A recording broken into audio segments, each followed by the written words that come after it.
નમસ્કાર દર્શક મિત્રો, ધ લોકસત્તા શોમાં આપનું સ્વાગત છે।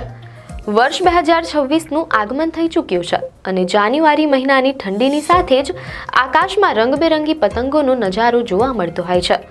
વર્ષનો પ્રથમ મોટો તહેવાર એટલે કે ઉત્તરાયણ। હિન્દુ ધર્મમાં મકર સંક્રાંતિનું વિશેષ આધ્યાત્મિક અને ખગોળીય મહત્વ છે। આ દિવસે સૂર્યદેવ ધનુ રાશિ છોડીને મકર રાશિમાં પ્રવેશ કરે છે, જેને આપણે મકર સંક્રાંતિ તરીકે ઓળખીએ છીએ તેમ અહેવાલોમાં જાણવા મળેલ છે। પરંતુ શું તમે જાણો છો કે કાશ્મીરથી કન્યાકુમારી સુધી આ એક જ તહેવાર અલગ અલગ નામે અને અનોખી પરંપરાઓ સાથે ઉજવવામાં આવે છે? આજે જાણીશું કે ભારતના વિવિધ રાજ્યોમાં ક્યાં તેને ખીચડી કહેવાય છે તો ક્યાં પોંગલ। શરૂઆત કરીએ ઉત્તર ભારતથી, જ્યાં આ તહેવારને મુખ્યત્વે મકર સંક્રાંતિ તરીકે ઓળખવામાં આવે છે। ઉત્તર પ્રદેશ અને બિહાર જેવા રાજ્યોમાં આ દિવસ ખીચડી તરીકે વધુ પ્રચલિત છે। મીડિયા અહેવાલો અનુસાર આ દિવસે પવિત્ર નદીઓમાં સ્નાન કરવાનું અને ત્યારબાદ ખીચડી ખાવાનું વિશેષ મહત્વ છે। શાસ્ત્રો અનુસાર મકર સંક્રાંતિના દિવસે કરવામાં આવેલું દાન અનેક ગણું પુણ્ય આપે છે।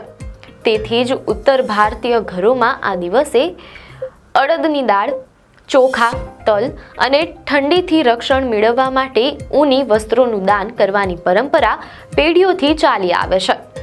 તલ અને ગોળના લાડુ આ તહેવારની મીઠાશમાં વધારો કરે છે। દક્ષિણ ભારતમાં જઈએ તો અહીં મકર સંક્રાંતિનો ઉત્સાહ કંઈક અલગ જ હોય છે।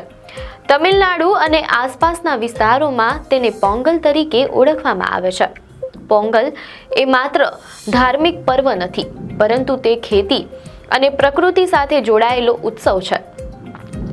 મીડિયા અહેવાલો અનુસાર અહીં લોકો સૂર્યપ્રકાશ, વરસાદ અને કૃષિ માટે પ્રકૃતિનો આભાર માને છે।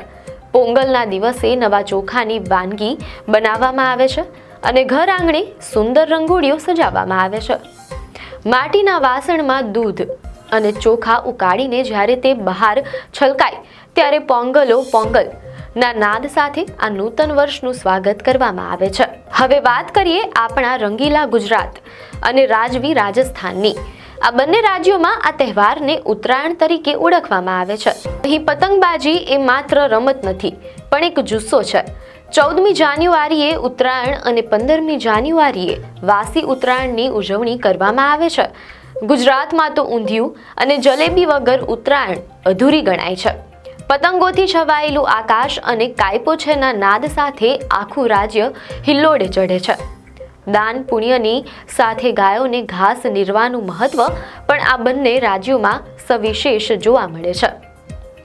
ઉત્તર પશ્ચિમ ભારત એટલે કે પંજાબ અને હરિયાણામાં મકર સંક્રાંતિના એક દિવસ પહેલા લોહરીની ધામધૂમથી ઉજવણી થાય છે।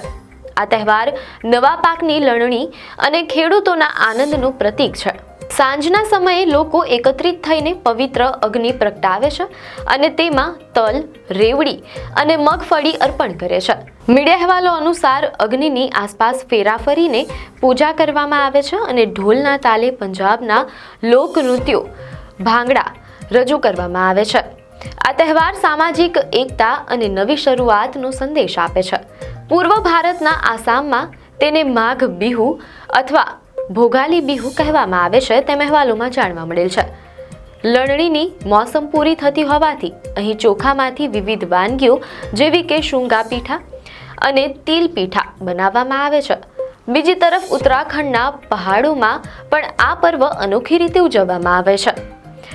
કુમાઉ વિસ્તારમાં તેને ઘુઘુટી કહેવામાં આવે છે, જ્યાં લોટ અને ગોળમાંથી પક્ષી આકારની મીઠાઈ બનાવવામાં આવે છે।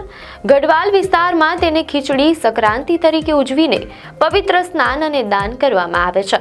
આ વૈવિધ્ય ભારતની અસલ ઓળખ છે। નામ ભલે અલગ હોય પણ ભાવ એક જ છે, પ્રકૃતિ પ્રત્યે કૃતજ્ઞતા અને પરસ્પર પ્રેમ। આ ઉત્તરાયણના પર્વ પર પતંગ ઉડાવતી વખતે પક્ષીઓનું ધ્યાન રાખજો અને સુરક્ષિત રીતે આ પર્વની મજા માણજો। આપને માહિતી સારી લાગી હોય તો વિડીયોને લાઈક અને શેર કરજો, ચેનલને સબસ્ક્રાઇબ કરજો।